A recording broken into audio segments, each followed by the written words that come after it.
Hello beautiful soul! Welcome back to my channel. This is Mei Chang. I'm from Japan. Cancer Kabayan. This reading is for you. Maraming salamat muna sa aking mga subscriber nyo, subscriber, cross-watcher, at sa mga bago pasok dyan. Welcome na welcome kayo sa bahay ni Ate Aimee. Maraming salamat din sa nakakataba na puso yung mga comments na halos at kayo is resonate. Keep comment lang mga kabayan na inyong energy is naiiwan dyan. Pati pangalan nyo binabasa ko. Makakulang ang inyong energy makaresonate na kayo sa ating reading. At maraming salamat din sa mga nagpa-personal reading. Kung gusto ng personal reading, nasa baba po ng video na to, how to contact me. This is a general reading. Kuhanin mo lang sa'yo at itatanong hindi naman para sa'yo. Maaring vice versa ito, energy mo, energy ng person mo, o energy na malapit sa puso mo. Maaring nangyayari, o mangyayari pala. Maaring relate sa work, love, job, friends, family member o co-workers mo. Use your own intuition sa ating reading. Lawakan ng isipan. Kaso ano papakita sa atin ni universe? No? Please show me. Cancer. Anak, sandali. Hindi makita ni mami. Show me, show me, show me, show me. Wow.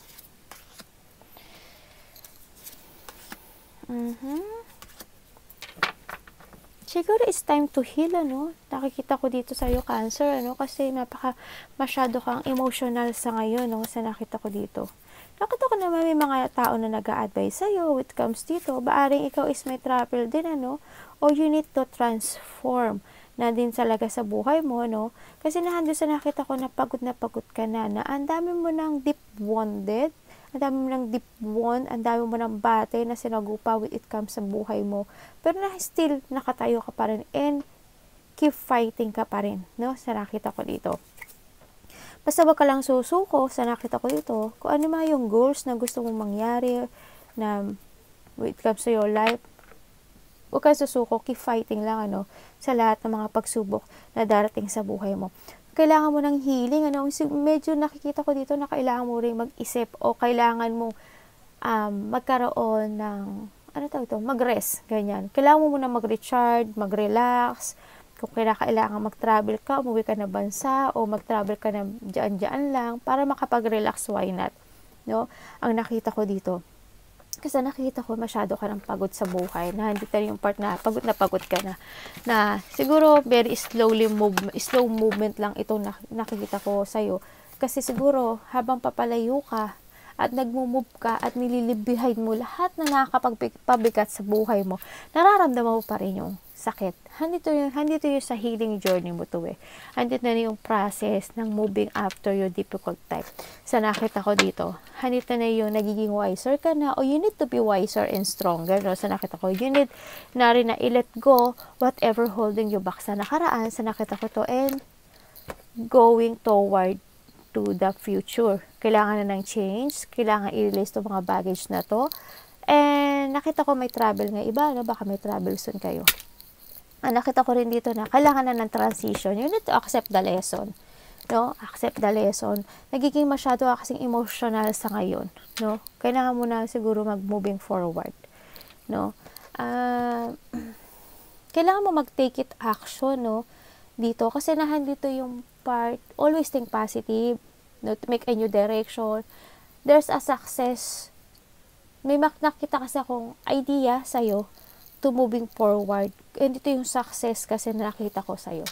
This is a pure card and it's up to you to make it happen din kasi ano. So nakita ko dito, siguro sa iba sa inyo, a new love, a new creation, a new, ano ba dito? New world, ganyan. Sa iba siguro ganyan. Kung gusto mo ng pagbabago sa buhay mo, yan, you need to take it action. Nasa sa'yo talagang mga kamay ang pagbabago sa buhay mo, no? Make a fresh start, beginning. Kailangan ng changes and think positive. Wag lang tayo mawala ng pag-asa sa buhay. Make a new direction, no? Maraming pagpipilian dyan, hindi lang nag-iisa, no? Kaya doon ka sa part na namimili ka ng direction sa ngayon. Sa nakita ko na hindi mo alam siguro kung saan yung direction mo, ganyan.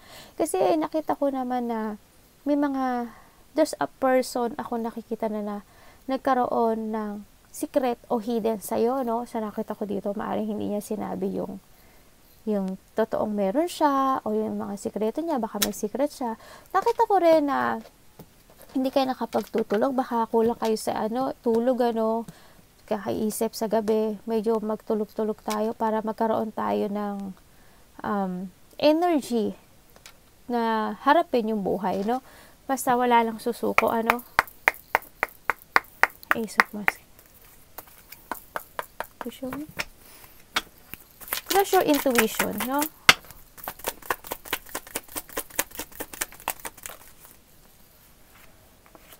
Yes. Okay, very good. Take it action to moving forward. Magbigay ka ng effort dito, no? Give effort to move forward. This is a breakthrough para sa iyo. Sa nakita ko dito. We have the Ten of Pentacles. Sinasabi sa iyo, may mga abundance, prosperity, and harmony ako nakikita. If you moving forward and take it action, sa ulitin ko sa iyo, nasa iyo ang action. Wala sa iba, no? Kung gusto man ng new direction sa buhay mo, nakita ko dito na there's a victory and success. Ako nakita, there's a wealth and good fortune and good karma. Ako nakikita sa'yo, no? Good luck. This is a wheel of fortune kasi. Yan. And then, always think positive. Ang nakita ko dito, if you moving forward, give effort dito sa sitwasyon na to, kailangan lang ng katatagan, handin yung pagpapasya. There's a determination na nakita. Pagpapasya, kailangan dito pagpapasya talaga. Kailangan din na you put talaga ng effort dito sa sitwasyon na to. Kailangan ng tapang. There's a triumph. Kumbaga, hindi yung panalo No, nakikita ko to. Hindi yung panalo. Alam nyo, ang nakikita ko dito, may mananalo. May mananalo po sa gamble. No? May mananalo sa gamble. Malaki man o maliit ang mapapanalo, may mananalo. This is a good luck kasi. This is a good luck, a good fortune. No, this is a victory and success, achievement, and, ayan, tatlo yan, no? Apat yan. Actually, apat to. Yan. May mananalo po sa gamble. I don't know kung saan gamble, pero trust your intuition sa nakita ko dito. May mananalo. No? May nakita ko dito na may mga achievement, may nakita ako na mga tao rin naman with comes sa family mo, maaaring sinusuportahan ka rito at sa mga trabaho mo o sa mga kaibigan mo, tinusuportahan ka nila with comes sa'yo. May mga tao kong nakitang support sa'yo, and you need to take it action and give effort dito kasi babalik yung strength and confidence mo sa nakita ko dito, no? Kailangan mo ng new direction talaga sa buhay. Hindi nyo basta keep moving ka lang, to reach your goal. Sa nakita ko dito, there's a recognition, baka makilala ka, no? Baka iba dito, makilala kayo. Kung may social media kayo, mag-iba kayo ng decision or rules or strategy. Sa nakita ko dito, magsasuccess kayo. No? May fame ako nakikita, may sikat, magiging, you'll be like a celebrity, may iba dito magiging center of attention, no? Ang nakita ko dito, aray, ano ba naman itong mga anak ko? Anak, ano ba? May mga achievement ako nakita sa'yo. When it comes sa healthy ka, nakita ko. Magkatulog-tulog ka lang, Wow! The Empress. Oh, the Ace of Wands and the Ace of Wands. Tingnan mo, It's a positive card. Wow! Tingnan mo, Ibig sabihin niya, iba sa inyo, may new love na. Ace of, pareho siya. Magkakaroon talaga ng happiness sa inyo. Kaya kayo, Bikini naman. Joke! Yan na naman si ate, bumanat na naman. Taya kayo, baka dito iba may ikasal, or may gustong magpakasal. Sa nakita ko dito. No?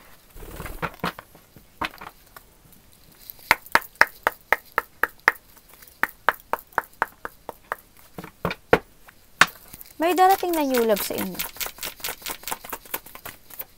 Iba may darating na new love. Oh, very good. It's good na, Nakita ko na yung freedom mo. Nakita ko na as in. Yung iba dito, naguguluhan pa rin, Naguguluhan pa rin sa nakaraan. Hindi pa sila nakaka-move. Mag-move na kayo. Kasi nakita ko yung feelings nyo. Na, para kayo nakaraan.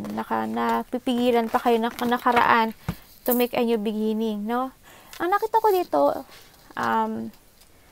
hindi ito yung nurturing, hindi yung kailangan na ng renewal, kailangan ng ang tawag dito, kailangan na lang pagbabago, no? Sa nakita ko na ba may mga ideas ako nakita sa iyo, maaring new opportunity sa buhay mo o pagbabago sa buhay mo na kailangan naman isipin mo naman yung sarili mo kasi nakita ko you are worthy din.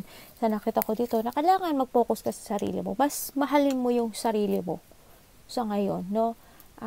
Be creative. Sa nakita ko dito, kailangan ng renewal, kailangan na ng fullness, no? Nakita ko dito. Nakita ko naman na you release yourself sa mga situation o tao o mga toxic energies o toxic persons. Sa nakita ko dito. Hindi na yung nakakakita ko na kasi habang yung direction din, nakita ko na yung iyong freedom. No, nirelease mo na to. Nagkaroon na ng mga limiting beliefs, ganyan. Naging independence na. Kumaga, nireclaim mo na yung power mo talaga, no? Nakokontrol mo na yung sarili mo. Baka iba dito nagkakaroon ng medyo masakit sa bandang tiyan, no? Devil in reverse.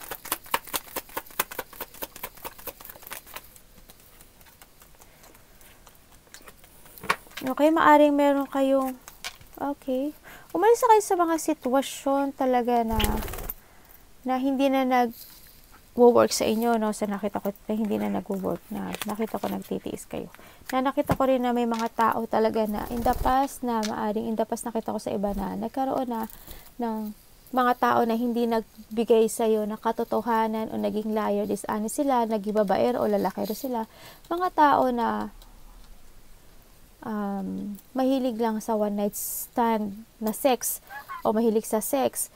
Mga tao na sinungaling, sneaky person, ganyan. No, nakita ko naman na nirelease mo na yung sarili mo. May kinat ka rin na tao sa sarili mo. Maaring yung person mo, tsaka ikaw, baka magkaiba kayo ng lengguwahe, ano, iba dito, or nasa ibang bansa ka lang. Nakita ko rin ito na someone want to talk to you, no? Pero ang nakita ko dito, in other word, wow, mali pa atang English ni ate.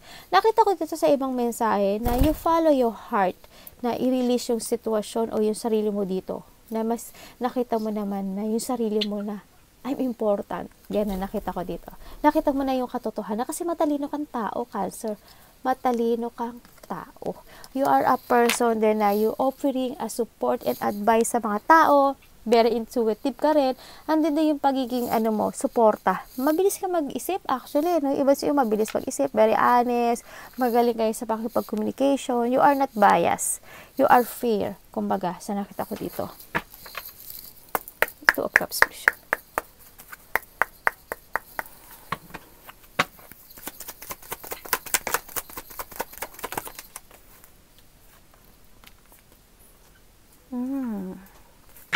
Bakit po? Tangan.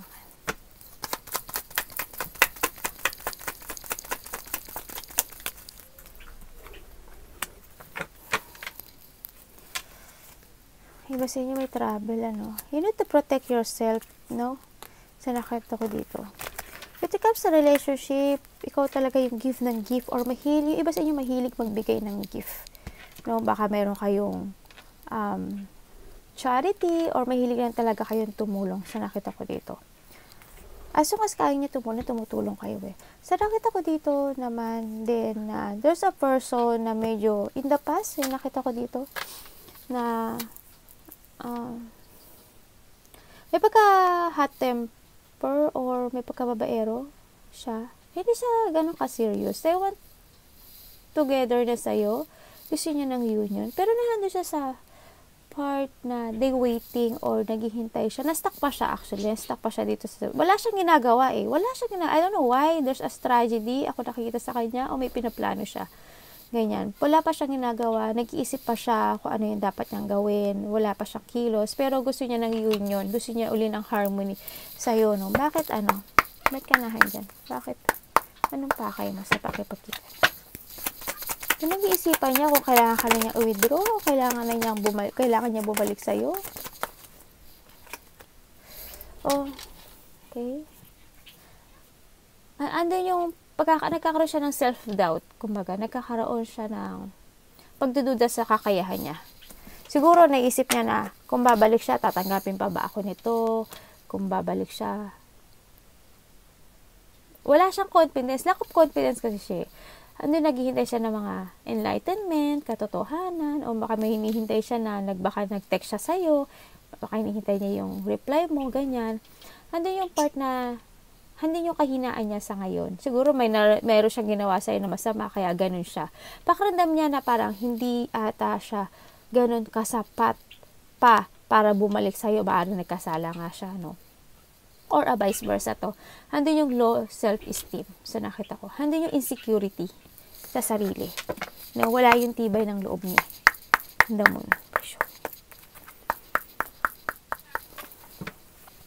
Iba sa inyo siguro ang hilig niyang mag-isa sa ngayon. Ang hilig niyang mag-isip. No? No, baka minsan nagkakaroon na yung mga moody type kayo, no? Parang, I don't care, ganyan. Parang siguro dumaan kayo sa mga part na ganun. Naging emotional, manipulative kayo. Handun yung naging bitter kayo, maaring ganun. Kasi handun yung puot, alam mo, yung ganun. Baka nasaktan talaga kayo. Kasi nakita ko yung pagbabago ng ugali ninyo. Siguro sa sobrang stress yun, sa sobrang pag-iisip, sa sobrang hindi mapagkatulog. No, sa nakita ko dito. Yung iba dito, may nakita ako na maaring may nagagambler. May tao na walang kusa or may tao na irresponsible ako nakikita. Lack of success itong tao na to. Medyo, I don't know why, pero may hindi naman ako sana nga parang it's a dull or medyo mahina yung pag-iisip niya or mahina lang siya sa mga common sense or mahina lang siya sa siguro, I don't know why, parang ganun, parang may pagkamapurol. Yan. O mapurol yung puso, mapurol yung pag-iisip, or mapurol to something. No? Or masyado siyang mapurol when it comes sa heart kasi kahit na alam na niya niloloko siya, handun pa rin na pag nag-sorry na, okay na lahat. Yan. Isa rin yun sa pagiging mapurole, no? Hando sa part na may mga tao ko nakita yung magiging matigas ang ulo, you are feeling stuck din talaga sa something, no? Nagkakaroon ng stagnant o nagkakaroon ng mga walang pagkilos sa nakikita ko dito. No, parang hindi ka pa iba dito parang hindi pa naka-look in the future kasi masyado pa kayo emotional sa ngayon sa nakita ko. Mga wala pa talagang decision o nagkakaroon ng mga decision sa buhay nyo sa ngayon sa nakita ko. No? Tapos we have the moon and the moon, no? Handito talaga sa sitwasyon na hindi mo pa kayang, ano ba to? May mga sitwasyon na hindi mo pa talaga kayang i-let go sa buhay mo kasi mahalaga. No? Hindi mo pa siya kayang ibigay sa iba o hindi mo pa kayang ano tawag dito? Na ipaubaya sa iba sa nakita ko dito, no? Yun, hindi mo pa siya kayang i-share. May mga sitwasyon ka na hindi mo siya kayang bitiwan. No? May nakakita rin ako ng tao na makasarili. Tao na may kasakiman o greed, ganyan. Nakita ko rin yung iba maaring kinokontrol niya yung sarili nyo. So, nakita ko dito or nagiging, iba dito may materialistic na tao. Materialistic, ganyan. Iba dito nagsisave ng money to secure yung kanilang future. Yung stability nila. Iba nagiging conservative, no? May pagka-conservative yung iba, may pagiging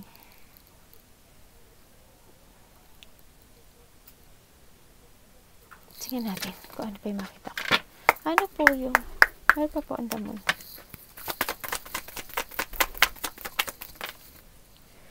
Okay. Nagkaroon talaga ng mga hindi napagkasunduan, ano, when it comes din sa, siguro may mga tao, when it comes sa trabaho, ganun din, mga hindi napagkasunduan sa trabaho, na may nagkaroon ng mga related ang money, yan naging emotional, handin yung you value itong sitwasyon na to, pero nagkaroon lang ng hindi pagkakasundo. When it comes din sa ibang family o sa trabaho o sa business mo niya, nagkaroon ng hindi pagkakasundo-sundo, no? Nagkaroon ng mga separation, no, sa nakita ko dito, nagkaroon ng unexpected changes. Then, when it comes sa trabaho mo, sa stability mo, o sa love life mo, o sa family mo, no, sa nakita ko dito. And then, yung nagkakaroon ng mga financial dispute, magiging magastos, or mga naghihigpit when it comes sa pera, naghihigpit when it comes sa trabaho, naghihigpit, as in, ganun, paghihigpit, no, nagkakaroon ng mga paghihigpit, nagkakaroon ng mga burden, neglect, o household conflict, Baka na meron nag-aaway-away when it comes sa loob ng tahanan o bahay o sa trabaho, ganyan, o sa relasyon, no, sa nakita ko ito, hindi nagkakasundo-sundo. Yan, mga hindi nagkakasundo-sundo. May mga away din when it comes sa family nga, yun, nakita ko nga. Mga neglect, yan, nakita ko dito, burdens, and may mga nagkaroon ng breaking a tradition. Kumbaga, halimbawa, ganito naman talaga dapat ang sundin, simula kanununuan, o simula umpisa pa lang, ganito naman sinabi ko, pero hindi natupad. Mga ganon. Okay, may mga nanloko talaga sa'yo, no?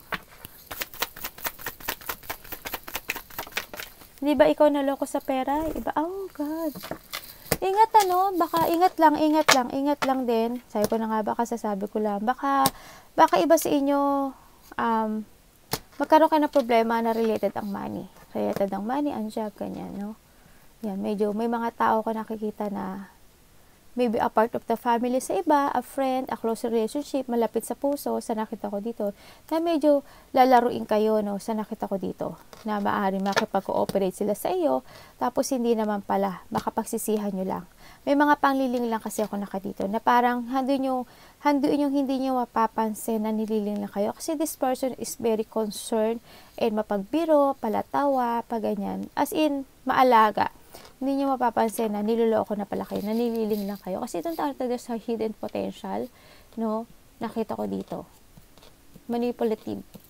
As in, ingat lang din, no? Ingat lang. Arigatou namaste, God bless.